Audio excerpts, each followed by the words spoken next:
Joining me now, Kim Whaley, former assistant U.S. attorney and professor at the University of Baltimore Law School. She's the author of a great new book, What You Need to Know About Voting and Why. Kim, good to see you again. It's kind of amazing. Every couple of days we get a report about someone else in the Trump administration who voted by mail. In the last presidential election, in the one before that, they all vote by mail. They think voting by mail is fine, but it's not fine for the rest of us. What's the problem here? Well, I mean, there are 5 states that vote almost exclusively by mail already. So this is something that states know how to do.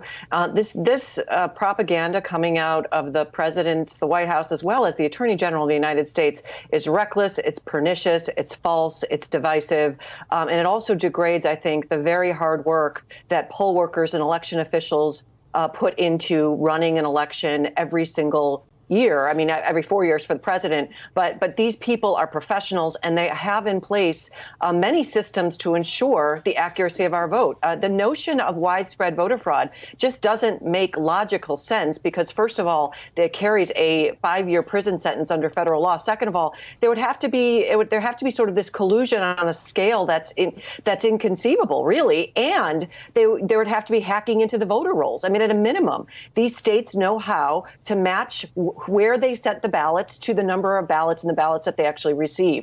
There are all kinds of other auditing mechanisms, barcodes.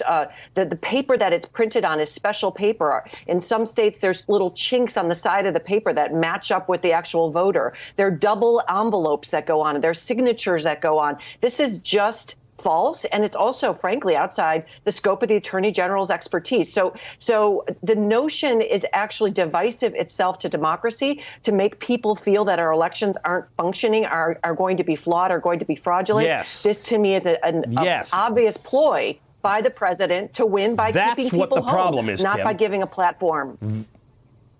Right. Yeah. So two different things can be achieved here. One is you confuse people and you worry them about the fact that it's not safe. And we already in this country don't vote at levels that you would think a democracy that actually fought for its democracy would fight for. That's problem A. Problem B is election results. What they are setting us up for, and we've seen some of it last week where we had primaries and it took a couple of days to get the final result because people voted using absentee ballots. It actually works, but it means that election night looks very different for us at MSNBC or at CNN or Fox. So it seems like Trump is softening everybody up for the idea that he's going to talk for days after the election about how that's not really a victory and that's not true and that's fraudulent. And how do we arm ourselves for that nonsense?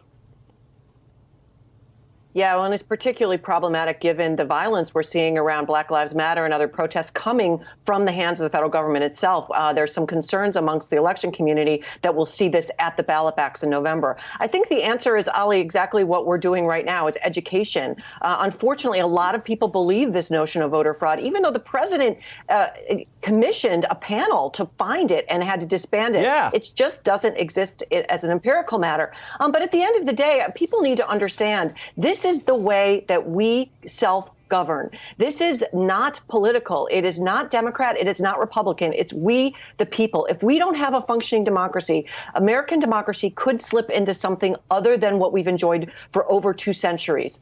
That is not hyperbole. We could see something for our children and grandchildren that is not about government by we, the people. If you want to protect that, you have to do it at the ballot box. And given this evil virus, frankly, that is hasn't gone anywhere, in part because this president hasn't done anything about it, frankly, because of the virus, we're going to have to figure out ways to do it safely. Mail-in voting, as you indicate, not only has it been done by 5 states successfully, but it's done for the military under federal law. This is, in 2020, this is not the pernicious fraud, focused thing that the Attorney General is saying. It's just not. So education's number one. I encourage everyone right now to ask for their mail-in ballot under their state. Most states allow it.